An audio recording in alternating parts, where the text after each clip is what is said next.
Hello, hello, hello, ladies and gentlemen. Welcome back to Taylosive EV live on YouTube. It's been a while. I'm sorry it's been busy. We've had all kinds of videos I've been working on over the past few weeks. I haven't been able to just sit down and stream to this channel, I think since the semi-delivery event. I believe that was our last live stream. But it's coming up on the end of the year, and at the beginning of 2022, Tesla did say that they planned on announcing their next Gigafactory location by the end of 2022, which means they're cutting it awfully close. We're getting right here now to the very, very end, and they still officially haven't announced one. I still think there's a decent chance that it might not get announced until the next earnings call.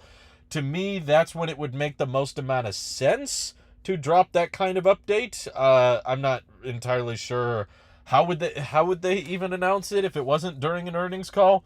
Snorre Sandli, hope I'm pronouncing that. Snorre Sandli, I hope I'm pronouncing that right. Hi from Norway. Thanks for tuning in. Appreciate it. But yeah, I got a report from, well, we all got the report from Reuters this morning that Tesla appears to be, or at least according to their sources, close to announcing GigaMexico, if you will. They probably won't call it that. They'll probably name it whatever it's closest to. But, we had Giga Texas to specify from the Fremont factory, but then we also had Giga Berlin. It's not Giga Germany. So what terminology they'll officially go with, we're not entirely sure. But the location that most people are talking about comes from Elon Musk meeting with some politicians down there, because there was talk of Tesla purchasing land down in that country, in Nuevo Leon. I hope I'm also pronouncing that right. But he met with the state governor of Mexico, of that state, Samuel Garcia, and the U.S. ambassador to Mexico, Ken Salazar. So there's definitely, and there's been shots of him meeting with Mexican politicians, and it appears that they're at least getting somewhat close. Now, I know this doesn't really come out, it's not entirely expected. We knew that Tesla, of course, was going to be scouting for more Gigafactory locations. I think they said on an earnings call at the beginning of this year that they were looking actively and that they would pick one by the end of the year.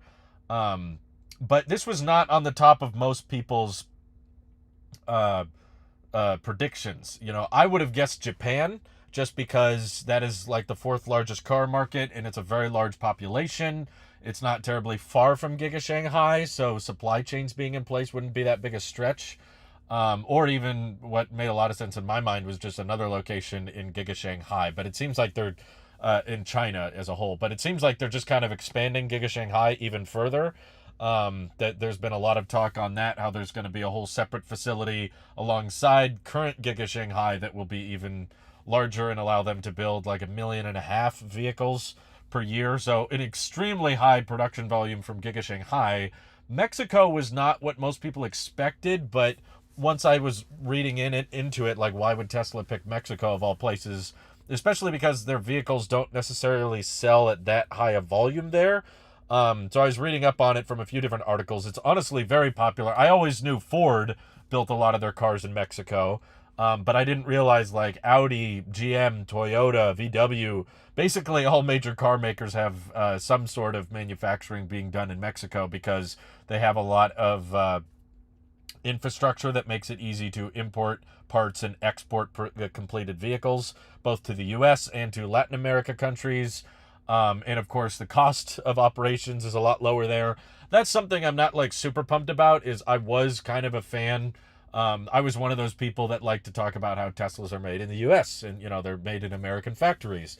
Although Fremont does have quality control problems, it's still just nice to know when vehicles are being built domestically. And I get the impression that a lot of the vehicles that would probably be built at Giga Mexico, or whatever they end up calling it, would probably just be imported to the U.S., so using cheaper labor for better margins, on the bank, for the balance sheet, it's good. But overall, it's like, you'd kind of rather those be jobs that you don't have to outsource, especially with a lot of people talking about tax credits, how imported vehicles don't qualify for tax credits. If this report does end up being true, then it's kind of an indication, in my opinion, that Tesla doesn't really care all that much about qualifying for tax credits, which again, GigaMexico was not my first choice. It's definitely not what I expected, but I have been saying for a long time that I don't think Tesla cares about qualifying for tax credits. I don't think they factor that in when they're building vehicles.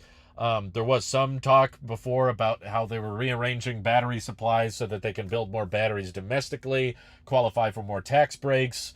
But I guess if you can lower overall expenses just by importing vehicles from Mexico, then maybe the tax credit doesn't matter, because then you can just lower cost of operations anyway, and you don't really care what tax credits are being passed. Viva Mexico. But yeah, I've been to Mexico before. I like Mexico, but I'm worried that it's not so much because they want to sell a bunch of cars there. It's more so that they just want to lower cost of operations by picking jobs that have a lot less pay, which kind of sucks. He's a great engineer, but he's losing his mind with Twitter purges. Yeah, I mean, I don't ultimately. I was having a conversation with my cousin about this last night because he got to ride in the Tesla last night for the first time. He's never been in a Tesla, and he's getting Tesla solar on Monday. So just in a couple days, he went with Tesla solar panels. But he hates Elon. He doesn't like anything he's doing, and he thinks he's crazy. But he still loves Twitter, and he uses Twitter. And it's funny because me and him use like different hardware. Like I'm more of an Apple guy, and he's more of an Android guy. But he still was in agreement that like, yeah, I mean, I don't like the guy, but it's not like all the other billionaires are much better. I mean, they're quiet at least, but he's like, all these crazy rich people probably have crazy ideas. And free speech of crusade. This is the EV channel. It's not Telos of Elon. So I know you want to rant on Twitter and stuff, but I'd encourage you to ask me about that on a text stream. I'm most interested in talking about Tesla as a company, which I'm grateful to say Elon seems to be less and less a part of.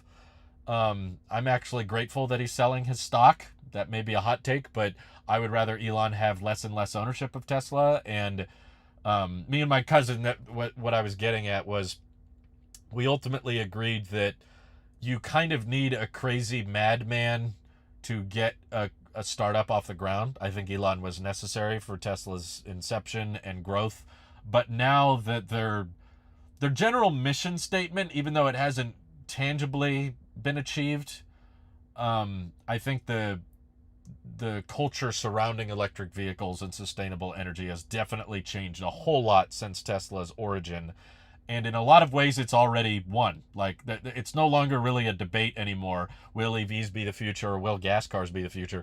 Honestly, I very rarely find anyone that believes gas cars will be the future. And it's just a matter of how long is it going to take for us to build enough EVs, and how well can the infrastructure scale. But there's not that many people just saying it's not going to happen, especially with the Tesla growth story and how successful they've been. So I feel like, personally, Tesla kind of needs... They don't need the crazy madman anymore that you need for the company to be sustainable. Like, Apple needed a Steve Jobs to get off the ground, but it needed a Tim Cook. Exactly. We both agree on that.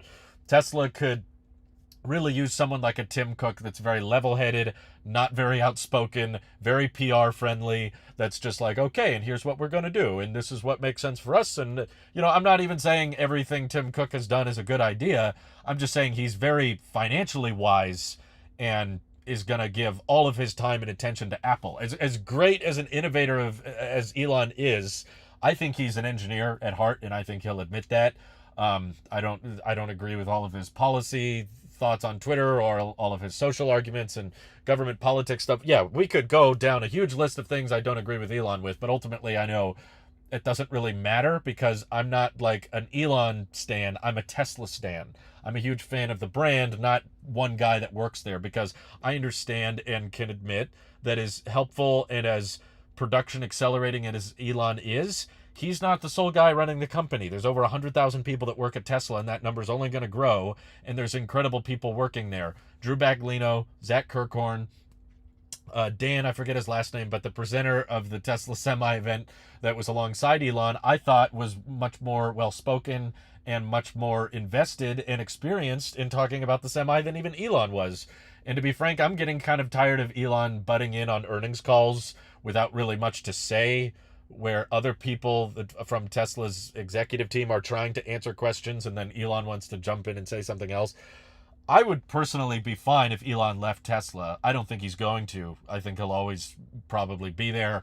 I just think that everything Elon wants to do at Tesla is work in fields that I don't think Tesla needs to be in, personally. I know some people disagree, but Elon's probably spending most of his time at Tesla when it comes to self-driving, autopilot team, and the full robotaxi software, and the Tesla bot.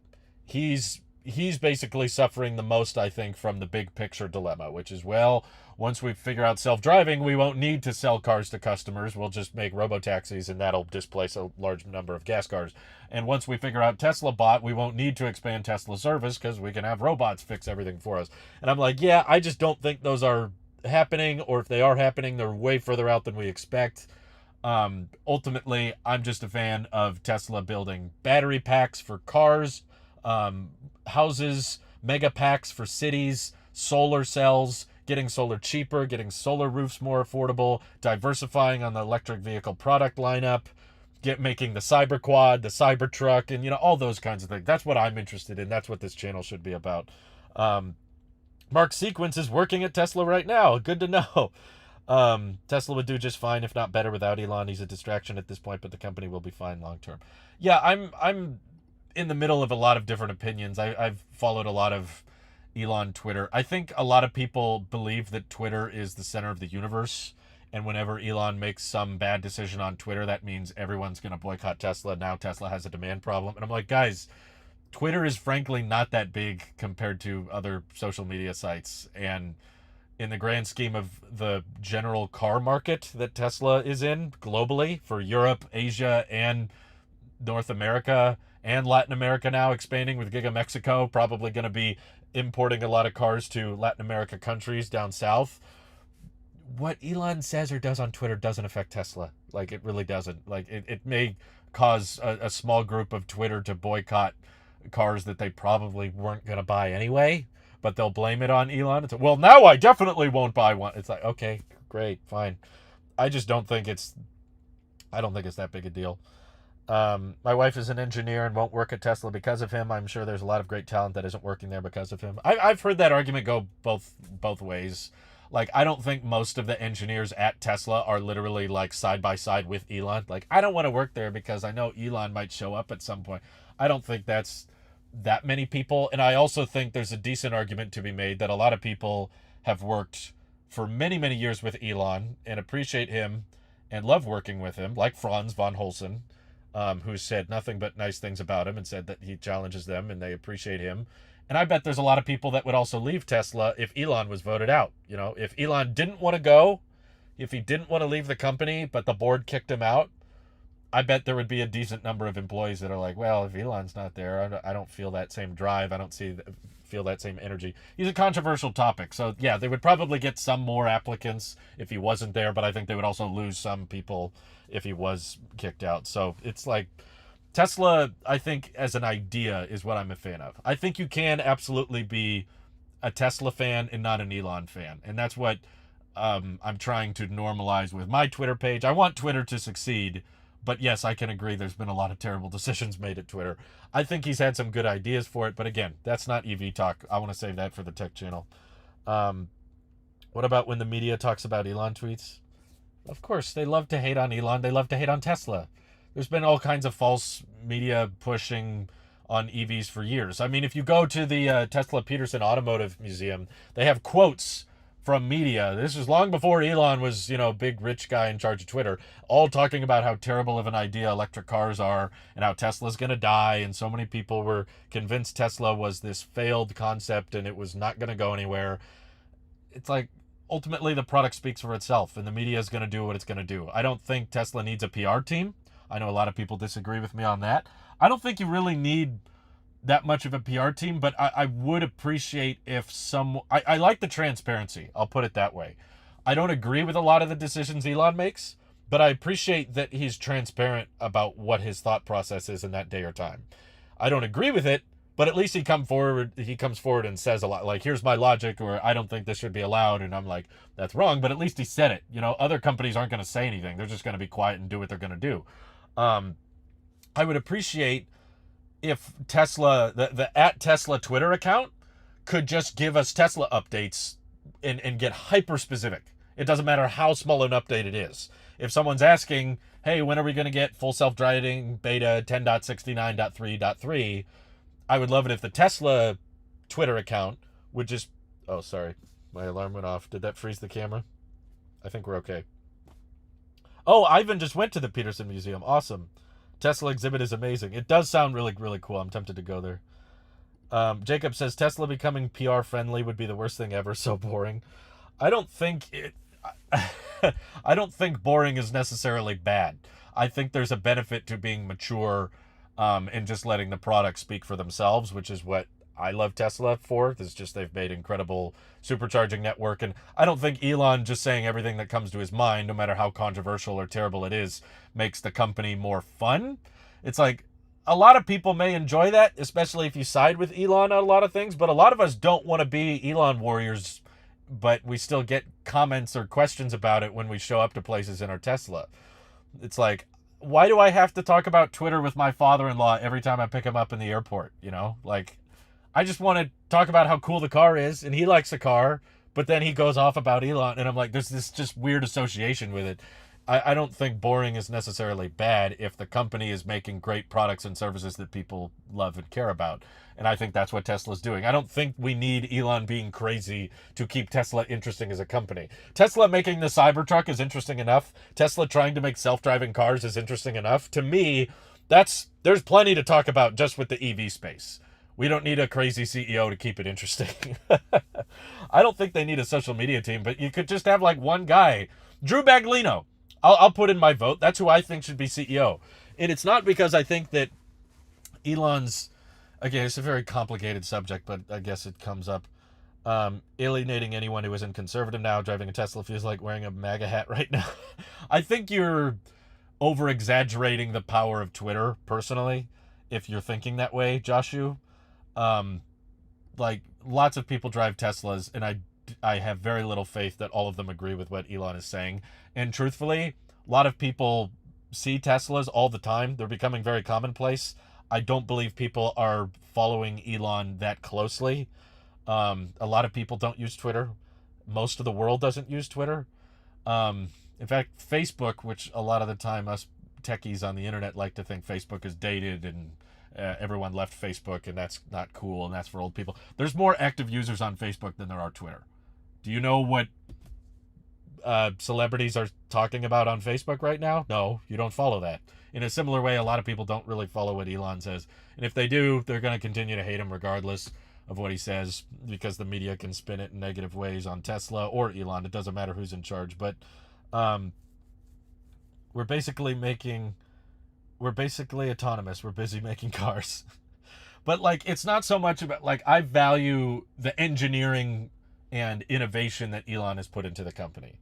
Again, disassociating his societal policies or culture thoughts and stuff, ignoring what he does or says on Twitter.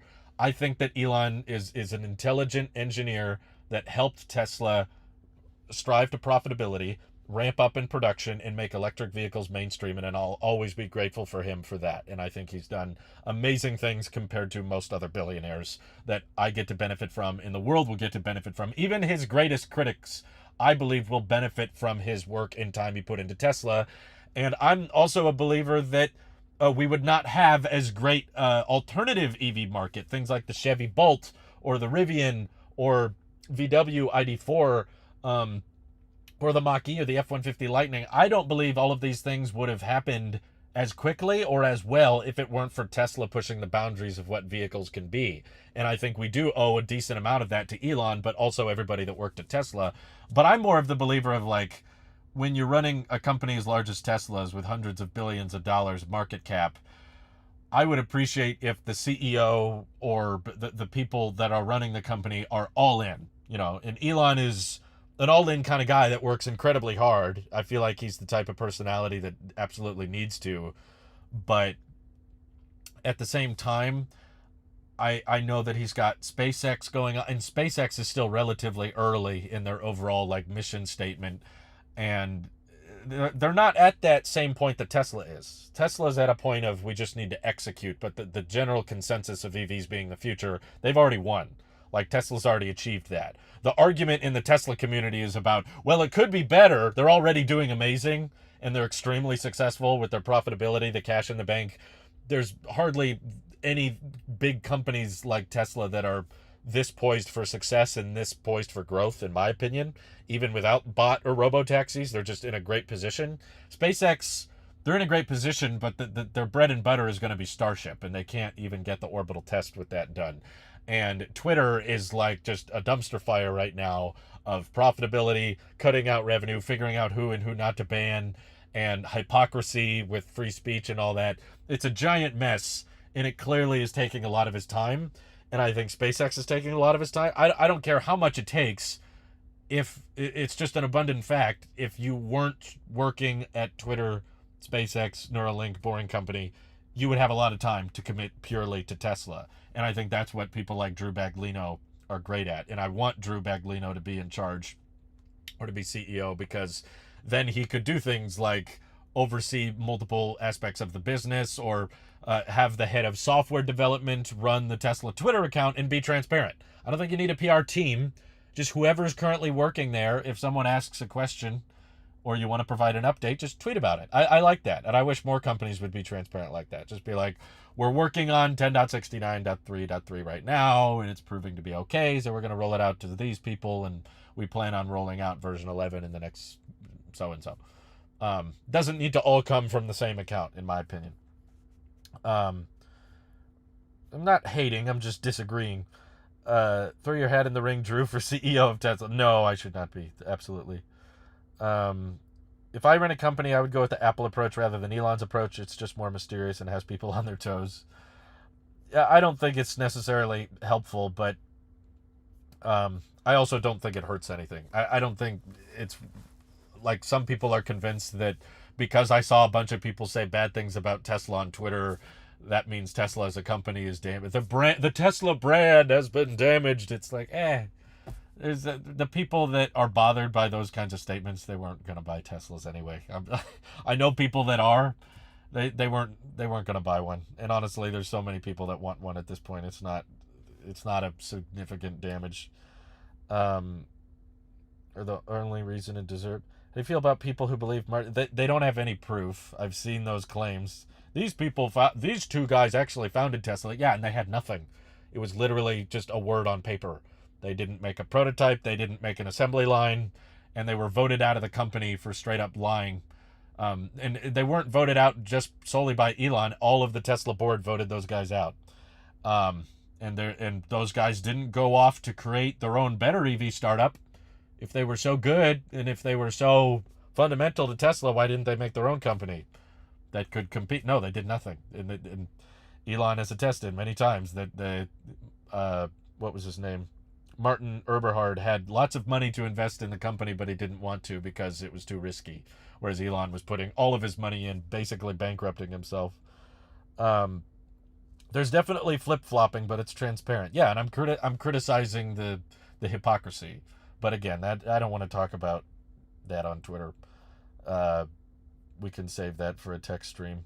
But I do think that given so many auto companies are already building cars in Mexico, and someone mentioned earlier that the facility they're talking about is so close to Tesla HQ, 7 hours away.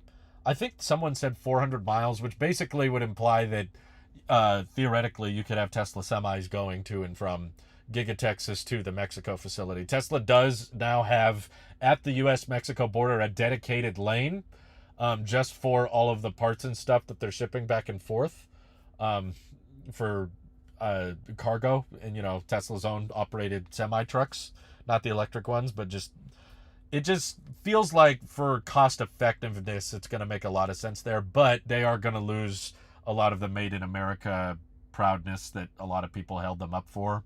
That is, I guess, a little bit potentially damaging to the brand, but ultimately there's a lot of speculation still going on about whether or not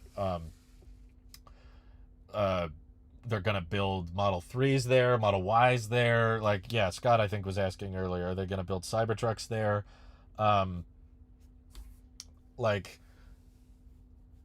a lot of people are convinced that the robo-taxis are going to be built there, which I don't have a firm belief that robo-taxi software is going to be ready, but I do have I do have a suspicion that they are probably planning the next Gigafactory to produce robo-taxis, even if the code isn't ready.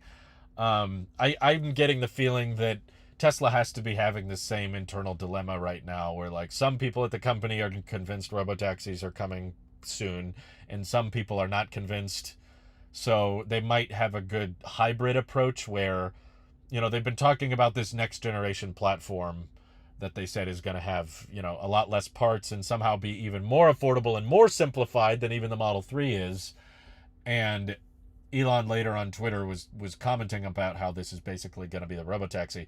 Makes me think that they're going to design a vehicle that can easily be a robotaxi, but it's steer by wire, and you can easily add a steering wheel and pedals if needed, but it's going to be from the ground up optimized to be driven autonomously and very easy to deactivate the steering wheel and pedals if you need to.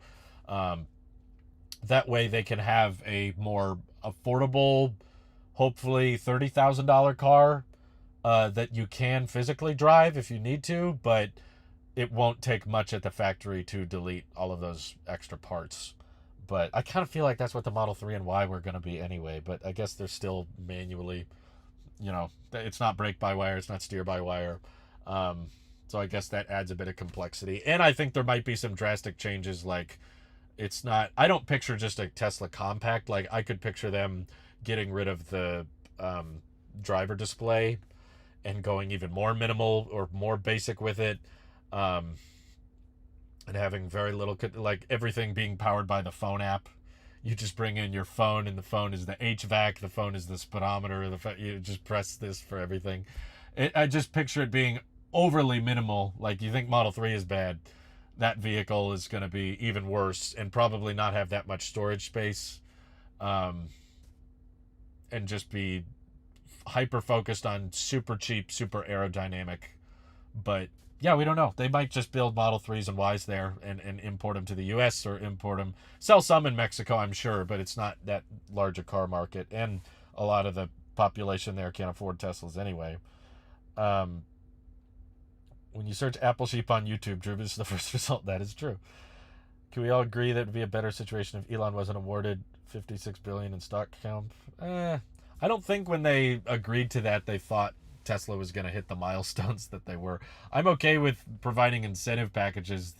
Again, we've gone down that route many times before. You keep listing stock compensation by the dollar amount, which is not a set thing. As you can tell by the Tesla stock price, it changes frequently. So giving someone equity in the company is not the same thing. It's not like we said, let's give Elon $56 billion. It's let's give him this many shares. And whatever the stock price is, that dictates what the value of those shares are. So no, I don't necessarily agree it's a bad thing for Elon to have to be awarded equity. I think the man who founded the company and worked really hard to bring it to profitability, I'm okay with them being compensated. I'm not the type that gets worried or concerned if the stock price goes down. I'm like, all stocks go down for all kinds of reasons. Rivian is performing worse this year than Tesla is, but RJ's not tweeting some crazy things. It's like everyone likes to be convinced that they know exactly why the stock price is the way it is.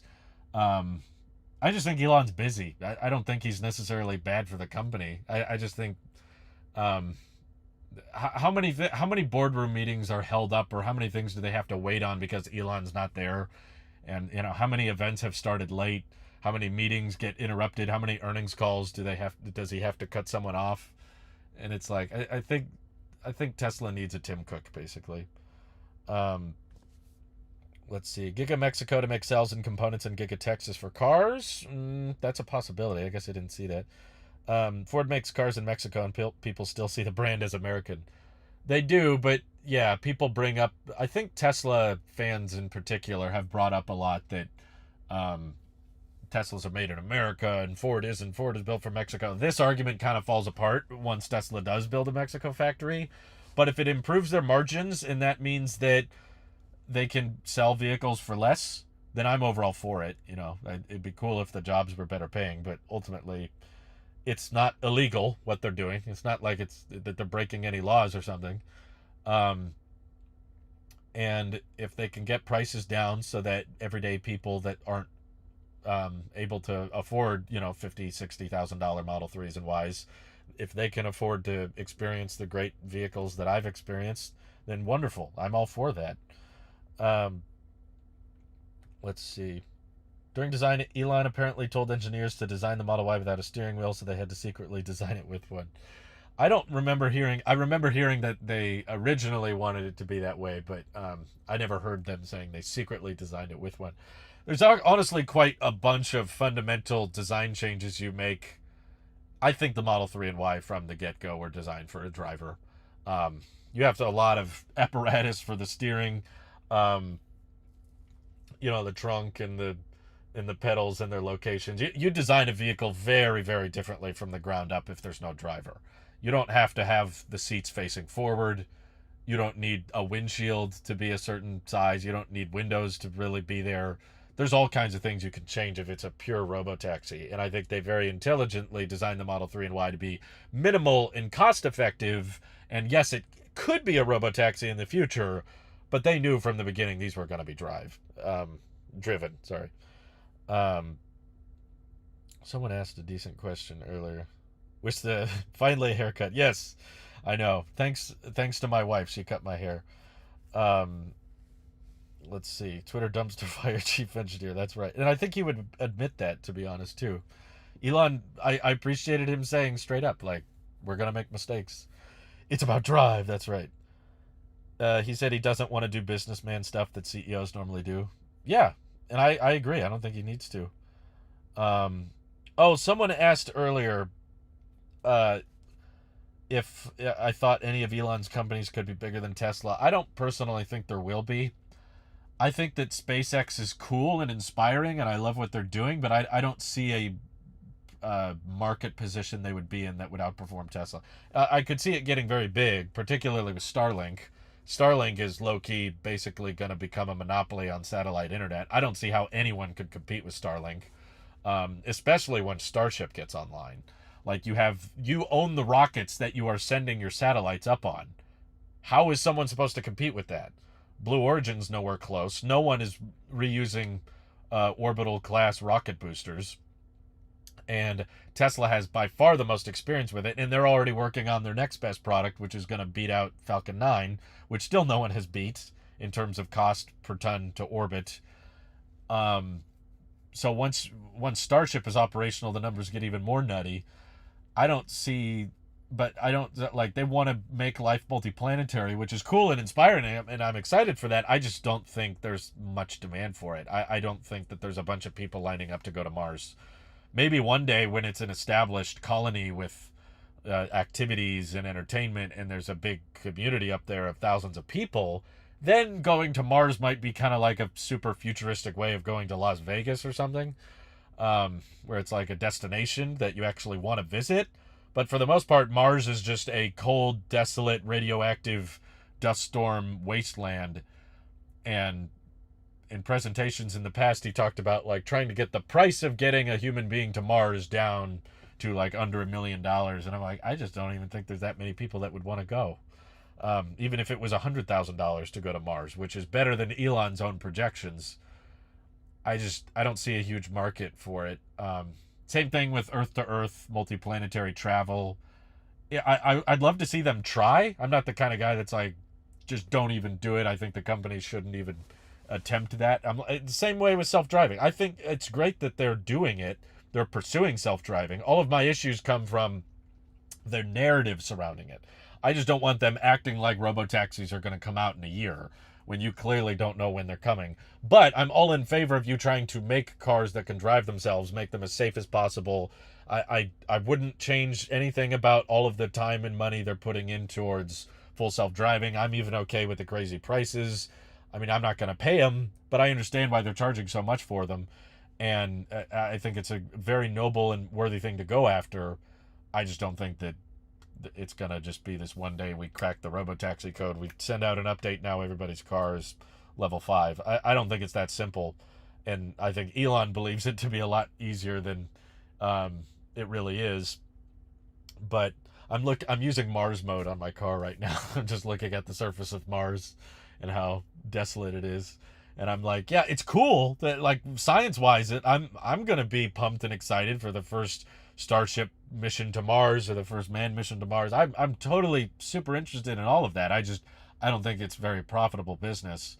I think it's mostly going to be NASA SpaceX collaborations. I don't see a big demand for a bunch of people to move to Mars or space mining, because the cost of moving heavy material to and from planets is just insanely high. Um, in my opinion, there's not going to be much to mine out there. The cost of moving, Starship, they're hoping to get 100 tons per rocket. And if you want any kind of significant mining, you're going to need a lot more tonnage than that.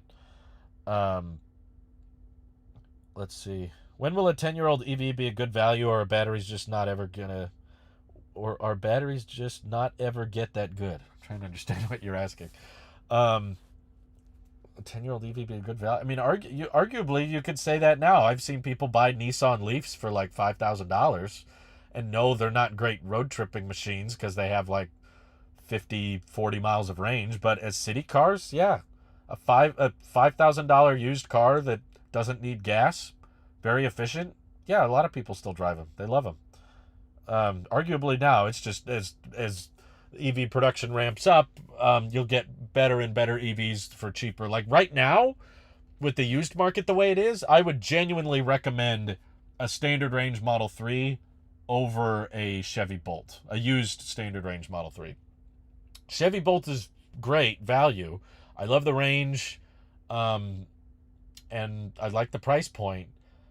But the fact that now you can buy a used Model 3 for $30,000, and sure that it'll be a little bit old, it'll be a little bit used, it'll have some battery degradation, and the range is probably going to be a little bit over 200 miles, not by much. But I in my opinion, a 200-mile range EV with supercharging access is way better than a $26,000 new EV that doesn't have supercharging access. Like, at least in terms of road tripping capability, having supercharging is a huge win right now with how unreliable Electrify America is, plus how slow a charging the Bolt is. Even if you do find a good charge station, the Bolt does not charge very fast. And I just love the Model 3 simplicity and interior. I think the Model 3 is a far better looking car than the Bolt. So yeah, at this point, if you're like just on a budget and you want an EV that's got a decent amount of range, $30K for a used Model 3 is not a bad deal at all. Probably the U.S. is interested on doing it first. Oh, you mean going to Mars? Yeah, probably. But I think it's a great thing for exploration and mankind and science and research, but the space community has perpetually always had a demand issue. Not enough people being interested in it. There's a big problem back in the Apollo era, which we consider like the heyday. This was like the peak of human space exploration, was people walking around on the moon. And it was a huge deal. Like the whole world felt super united, and it was super exciting, right? That there had finally been a human being on the moon. My dad tells stories when he was in school growing up. They had textbooks in his school that literally said man would probably never walk on the moon. Like, it's just too complicated. The human body's not meant to be in space for that long, and the moon is so far away. Like, there were people writing textbooks about how that was impossible and that it had been done. And it was this great unifying moment for the world. But then within a matter of months, the public was all kind of done with it. They're like, okay, whatever. They were airing future Apollo missions, and they had more people go up to the moon, and they were there for longer, and they brought the lunar rover and all that. And they were trying to air it on so many different stations, but people were like, yeah, we've seen people on the moon before. Can we go back to our regularly scheduled programming? Like, the novelty of it wore off insanely fast. It's always really exciting, but it doesn't stick around that long because it's not that accessible. And I think even if it was accessible, it wouldn't be that desirable. Riding a rocket into space or staying in space for 7-8 months, I don't think would be just pure fun. I think it, and Elon has even said that in interviews. He's like, it's probably a really tough mission. People probably going to die. It's going to be miserable for a long time. It's not going to be a fun experience. And I'm like, so what? I mean, don't, I'm not saying don't do it. I'm just saying don't expect a giant lineup of people to pay to go. I don't think it's going to happen. If you were the smartest coder in the world, what would you put my talent towards? Robots, autonomous driving, computer phone software? Ooh, that's an interesting question. Well, I'm not a good coder. I know that much. But if I was, I guess autonomous driving would be the biggest payoff. I can't think of anything else. I don't know. I'm kind of still very passionate about content creation. So building in like I still get mad every day with the way YouTube set up Creator Studio, and I'm still annoyed with how Twitter works a lot of the time with account management or videos or all kinds of things like that. That like I wish sometimes if I knew how to fix that and I worked at that company, this is how I would design it. This is how I would make it work. But it's probably not a big payoff because, again, the company's making those kinds of little changes all the time. Do I think the compact Tesla will be a robotaxi exclusively, or will it be drivable?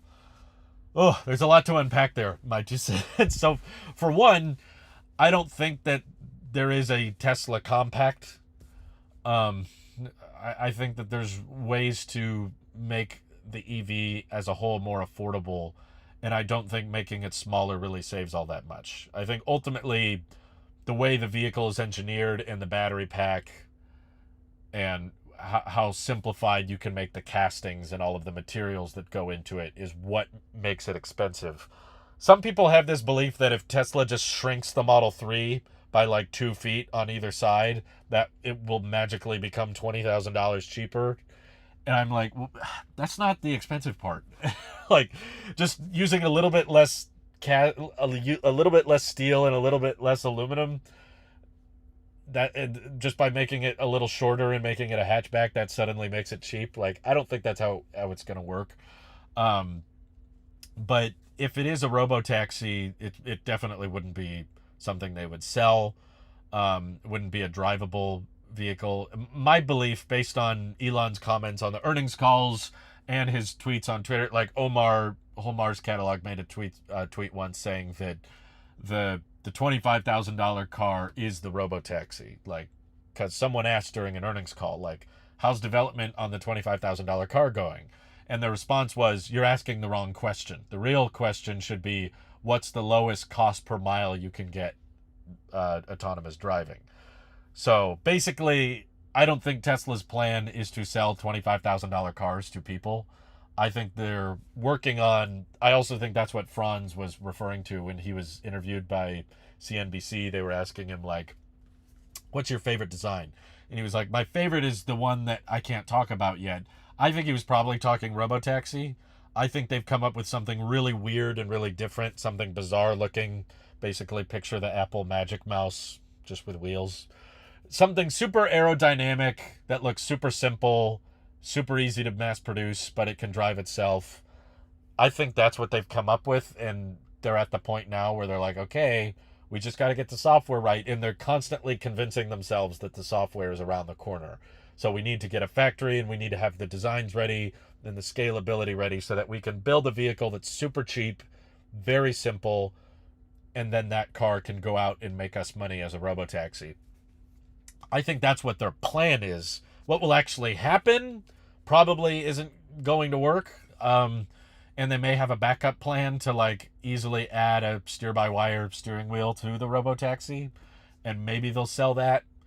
But I could honestly see, like, Google Waymo and Zoox and Cruise are already self-driving cars that are working in limited volume in certain cities. I wouldn't be surprised if, kind of how like Tesla has started deliveries of the Semi, but we still don't know a lot about it. Like, we don't know what the price of the Semi is. We don't know what the payload capacity is. We don't know how many they've delivered. And even after Q4, they'll probably not disclose how many they made or delivered. They'll just say it's an early ramp phase.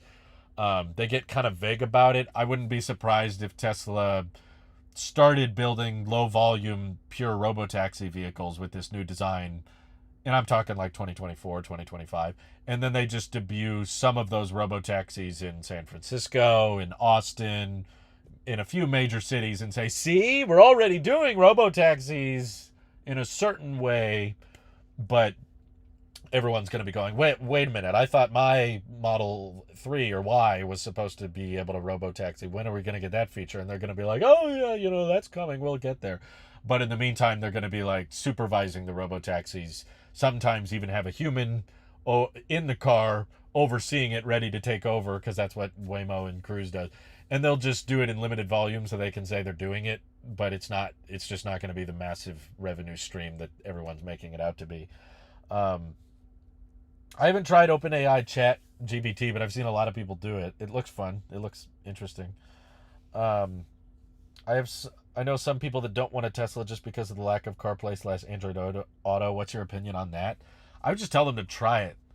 I mean, I've seen CarPlay before and it's kind of nice, but the Tesla OS is honestly very good. Like, just the software they baked in. Normally, I like the idea of CarPlay or Android Auto because it replaces a really crappy UI, and most cars do have a pretty crappy user interface, and the manufacturer doesn't put much effort into the software. But Tesla puts a lot of effort, tons of over-the-air updates. I've gotten like 2 or 3 in the past month, and the holiday update's been amazing, and I just don't think that there's that much to be gained by CarPlay. I mean, I'm sure there's some stuff. I wouldn't be mad if they added it. I'd welcome it, but I just don't think it's worth not buying the car over, especially if buying an EV with CarPlay means that you don't get superchargers.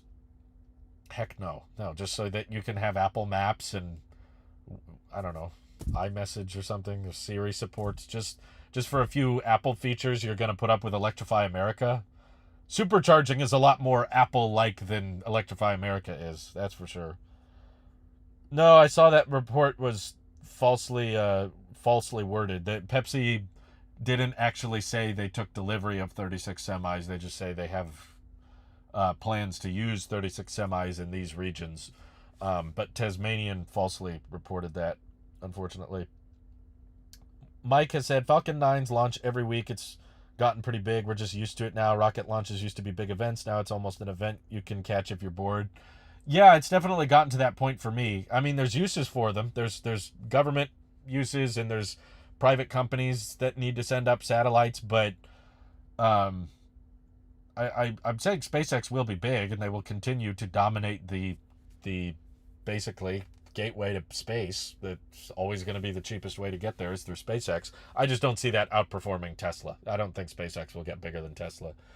Or Neuralink or Boring Company. But some people I've heard make crazy claims like that. They have this hyperbole case in their mind of how it's going to extrapolate and become this giant big thing. And I'm like, I would believe that if I saw it happening, but I actually see Tesla like growing at an insane rate. And I see the market for it. Like, more so than any of other Elon's companies, Tesla has just an insane amount of demand and a lot of room for growth. SpaceX has a lot of room for growth, but not a lot of demand. Does the companies that want to use the Tesla Power Network have to pay like the MVI certification from Apple? I don't think so. I mean, they released the design of the connector, which I believe means that, and Tesla said in their web post, that other companies can manufacture it too. It doesn't have to just be Tesla. Cryogenics to travel long space lengths. Yeah, we haven't figured that one out. And I also don't think you would want to do that, even if you did. It means saying goodbye to everyone you know and love for huge portions of their lives. Let's see. Haircut. Yes, Jonathan. That I appreciate the insight. I like people's extreme optimism. I admire it. Like, I enjoyed chatting with Warren back when he had me on his channel. I do think he's hyper optimistic about a lot of things and extrapolates things at an insane rate, which I find more interesting than people that are just doomsday analysts that are just convinced everything Tesla does is a terrible idea, or that someone's going to fail. Like, I don't like rooting for people's failure. I don't follow Tesla or SpaceX because I think they're going to die. And I just think it's important to be reasonable and have sensible expectations. And seeing someone have unrealistic, extremely high expectations helps me feel more grounded. Of like, okay, no, here's why I don't believe that'll happen, and that kind of thing. But I welcome disagreement. I'm totally fine with people disagreeing with me. Um, I just want to hear the argument and hopefully have it be justified. Um, let's see. I remember when people loved Elon. At the moment the news about him being a billionaire started crying about it. I don't really remember that. I feel like Elon becoming famous has made a lot more people talk about him, but there's some old tweets he made back in 2010, 2011, where everyone says he was normal, where he was not normal at all. He was making way crazier tweets than he's making now. Um, I don't think he needs to go, but I don't think it would hurt anything if he left. I'm not so like concrete about things. I'm like, no, Tesla will be fine. They're gonna do great even if he doesn't leave. Elon's gonna do crazy, stupid things at Twitter, but it's not gonna hurt anything for the actual what's going on at the company. Doesn't hurt their cash flow. Doesn't hurt their ramping. Doesn't hurt their product design. Doesn't hurt their roadmap. I mean, if honestly, I want demand to become more of an issue because then Tesla and other EV companies have to try harder. And right now they don't have to try very hard because they know their product is so good we're going to buy it no matter what. And if it really got to the point, which I don't think it is, but if it really got to the point where just they ran out of demand because Elon said something too controversial, then they would lower prices and they would keep offering better and better deals, which we're kind of seeing at the end of the year right now. But the fact that they're not cutting the price of the vehicles, they're just offering temporary discounts, is what makes me think I don't think the demand has really changed. Everyone's just trying to qualify for the tax credit, and that's creating this big headache for logistics deliveries. People underestimate how many people still want to get a Tesla these days. More teens want EVs. Well, yeah, not just that. Like my cousin, who's a bit older than me, he's still been very interested in getting a Tesla. He doesn't have one, but he's just like, I'm waiting for, he wants to prioritize, buying the house he's in right now, and he's getting solar on it in a couple days. So he's just got his priorities in check more so than I do. And, but he's intentionally putting more solar than he needs on his house because he knows he's going to want one or at least one, maybe two electric vehicles in the future. So yeah, and I know tons of people in my community that are absolutely like interested in buying a Tesla. They're just not in a good position for it right now. And I don't think it's necessarily a great thing for everybody. If everybody wants an EV at the same time, then they're just going to raise prices and only the rich can get them. Super rich. It's in a kind of in a version of that right now. But if demand kind of scales with production capacity, then a lot more people can be rewarded for believing in the electric future, because then the company has to try harder to convince you and make it a better deal by lowering prices.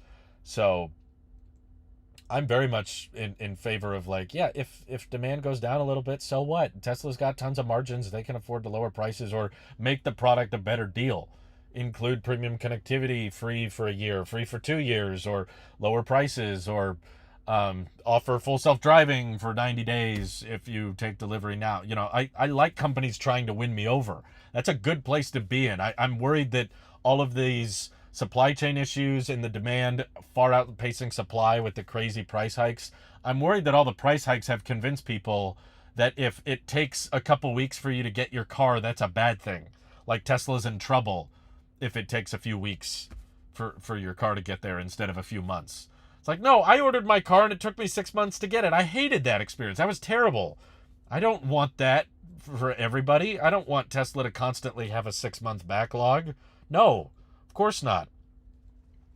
No, there's 0 wait times on the Model S and X. I don't think because they don't qualify for the tax credit. There's no wait time because they're freaking $140,000 cars, and there's a lot smaller market for the $140,000 cars. And also, just like how an airline will prioritize first class passengers, Tesla's going to prioritize people who are willing to spend 140, 150 grand on the car. If you're willing to spend that much, yeah, you don't have to wait as long, and Tesla gets to recognize more of that revenue faster. People underestimate. Oh, sorry, that's the one I just read. More competition equals more better for the consumer because Tesla can't make enough. They can set the price to whatever people. Yeah, exactly. And I don't think, like, okay, as a shareholder, I guess that's fine. As a shareholder, you feel good. Yeah, the company I bought stock in, they have so much demand they can't keep up, and they got the thickest profit margins in the industry. But I just want to get real a little bit for a second and be like, is that really what you want, though? Like, ultimately, my goal in life is not to become super rich off of my Tesla stock, but I want lots of people to enjoy valuable products that hopefully I can convince you to buy or not buy from my own personal experience of trying other EVs and trying Teslas and saying, here's what I like, here's what I don't like, and here's what I think you should consider. Here's where I think the best value is. And I want my audience and I want people that I interact with in the community to enjoy the products that they saw me enjoy. I don't gain anything by Tesla pricing out more people. It's good for the company. It doesn't make me say, oh, Tesla's evil, Tesla's terrible. But if demand is not crazy out of control, then the people who really want the EVs will get them at reasonable prices. And I think that's a good thing.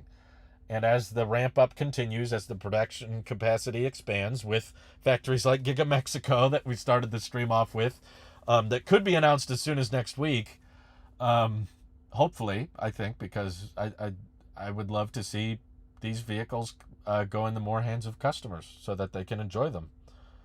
Yeah, I want more competition too, absolutely. Good competition, though. I don't want bad competition, like EVs that are a waste of time, that are too expensive, like, the BZ4X, or in my opinion, the Hummer EV. That's not really competition. You're just the Hummer is just trying to convince more people that don't like EVs that they should buy an EV. And I'm like, do you need to convince more people? Like, how many, reasonable electric crossovers could you have made with a 215 kilowatt hour battery pack? Probably 2 or 3 reasonable SUVs you could have made for a lot cheaper that a lot of people would buy. I think the Lyriq keeps selling out, and a lot of people want to buy the Lyriq, but they just can't build enough of them. Maybe if you put more of your cells towards the Lyriq, GM, a lot more people could get the car rather than putting a giant battery pack in a vehicle that's mostly going to be a toy for the rich. And they're not, the people buying the Hummer EV are like more so car collectors. Those guys aren't going to stop driving their gas trucks or their gas vehicles. They're going to drive the Hummer on occasion, but then they'll still go back and love their diesel coal rollers. Your dad said on the text stream you used to love Hummers as a kid. Why not anymore? Well, I didn't know or care about efficiency or EVs as a kid, but back when I was interested in Hummers, like, Tesla was not even a thing. It was back in like 2007 or 2008. I was little. I just thought big, chunky car was cool, like a tank. Like a kid plays with a tank, I was playing with a Hummer. I liked Hummers and Lamborghinis. And then I got older, and I can't remember. This was before I was even driving cars, Like, once I started driving cars, I realized I don't like big cars. I drove a lot of big cars at my last job, at the Mandarin Ranch, and I realized I hate driving big cars that are way off the ground that have all this space, and that's what the Hummer is.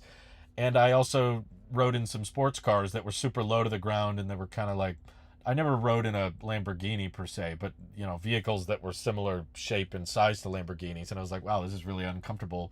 I don't like the visibility, and it makes it harder to drive. And then as I got older, I got into more cars that were high performance oriented, and I realized I don't like cars that are loud, and Lambos can get pretty loud, and I don't like cars that don't have a lot of seats that aren't as practical. The Lamborghini wasn't as practical. I love the Aptera, though. That's the only car I'm okay with having few seats, because it has a good reason for it. Lambo is just all about performance, which I don't care that much about. But once I got into technology, once I found out about EVs, that definitely took the priority. I used to point at Priuses like they were Teslas. You know, I was like, "Ooh, that's a hybrid. Oh, that's cool." And then later on, when I got older, I realized, oh, there's companies making all electric and there's no gas at all. That's even better. I was like, as soon as we can get rid of the combustion engine, the better. And obviously, Tesla took the lead on that one. So I'm like, yeah, this is awesome.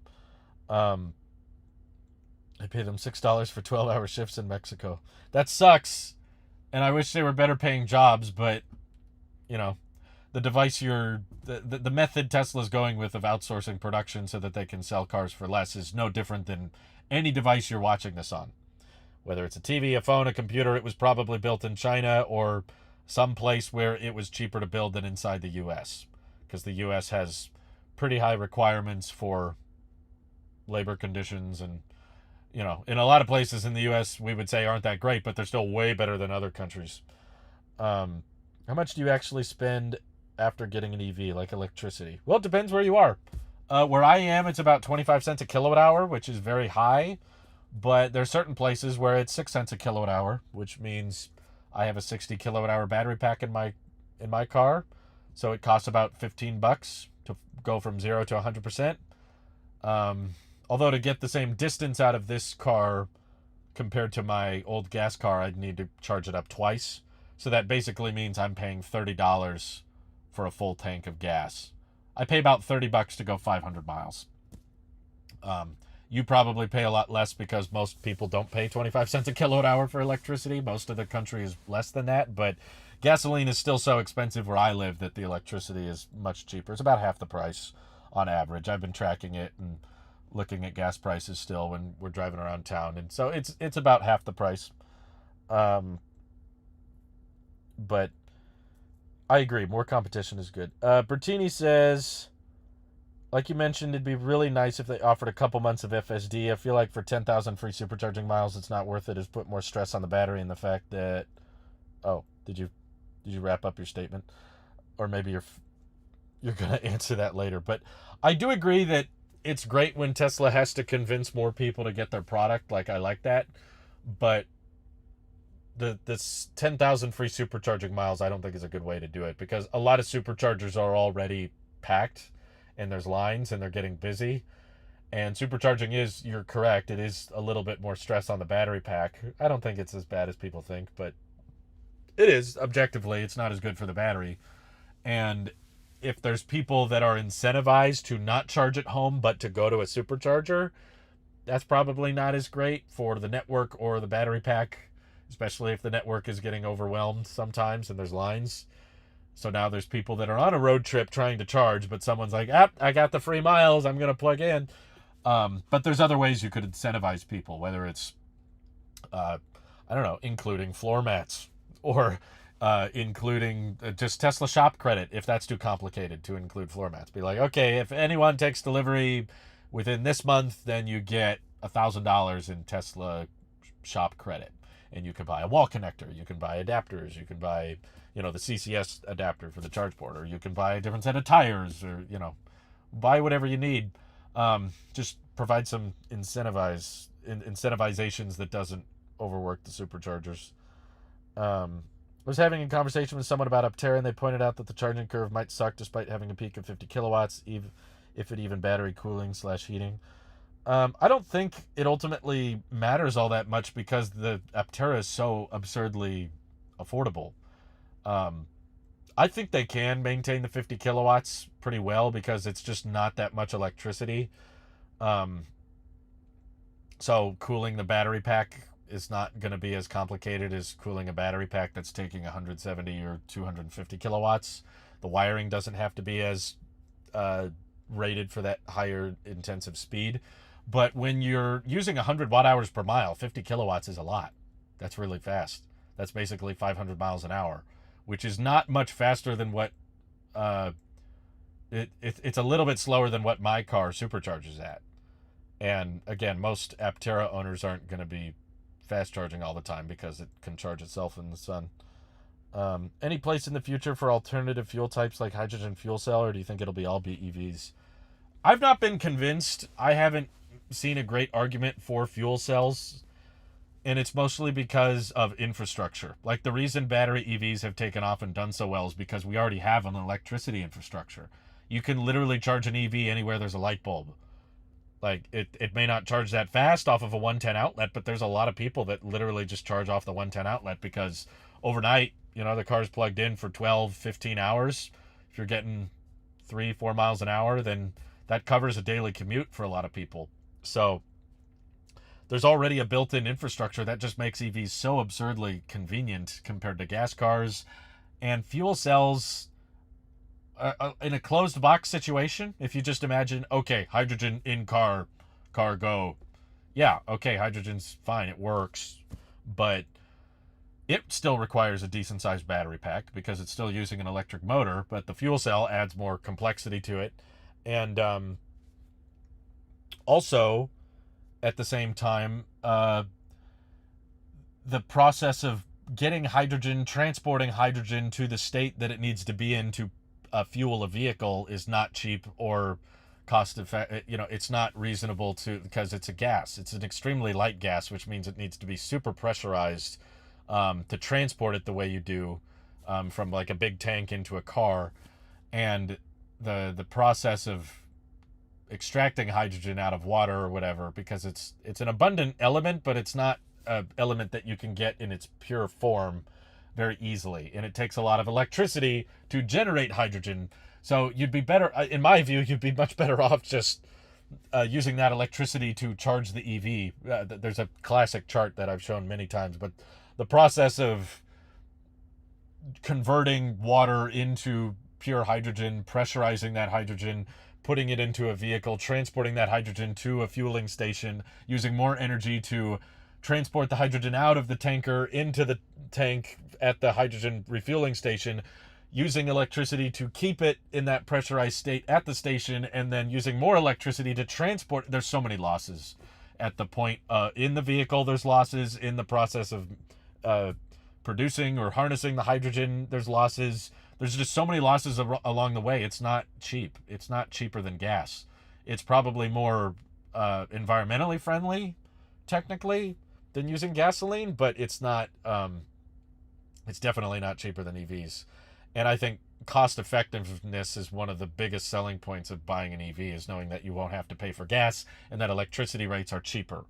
If you have to convince people to go to hydrogen and say that hydrogen is going to cost more than gasoline, no one's going to do it because the infrastructure is just not there for it.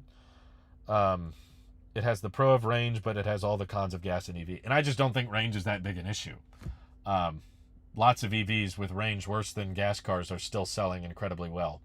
And there's occasional situations where people need a lot of range, but that problem will just be solved with energy density of batteries. I don't think it's going to be solved with hydrogen. Because the cost of infrastructure you need to have a sustained network of hydrogen refueling stations is insane. Like, you'd have to make those as plentiful as gas stations, basically, because people can't get hydrogen from home.